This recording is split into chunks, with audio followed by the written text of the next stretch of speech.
The clock is winding down on the Civic election. Just over 2 months from now, residents of the city will be heading to the polls to cast a ballot for mayor and council. There are some changes this time around for candidates in particular. With Labor Day now behind us, those contemplating a life in civic politics have a bit of time to make their decision. The nomination packages contain a number of documents, including several forms that need to be filled out by candidates that want to run for office. Those forms need to be returned here to the 5th floor of City Hall between September 30th and no later than 4 p.m. on October 10th. 3 candidates, 2 for mayor and 1 for council, have already formally declared. But there are differences to this round of elections than previously. The first, the terms are now 4 years in length rather than 3. But there's more. The second major change is that Elections BC now has a role in administering local government elections.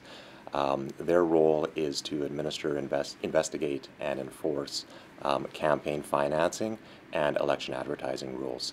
So now there's a shared role between Elections BC and local governments in administering local government elections. There will be a total of 8 polling stations around the city on Election Day, including D.P. Todd Secondary School, the John McGuinness Centre, and Kelly Road Secondary. There are 3 advanced polls, November 5th and 12th at City Hall from 8 a.m. to 8 p.m., and a third on November 13th at UNBC, also from 8 a.m. to 8 p.m. It should be noted those 2 locations will not be polling stations on Election Day. There are certain requirements for those planning a trip to the polls this election. To be eligible to vote at the election, a person needs to be at least 18 years old on voting day. They need to be a Canadian citizen.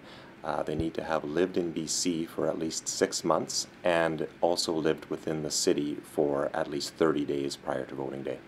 Locally, there will be another difference to this municipal election.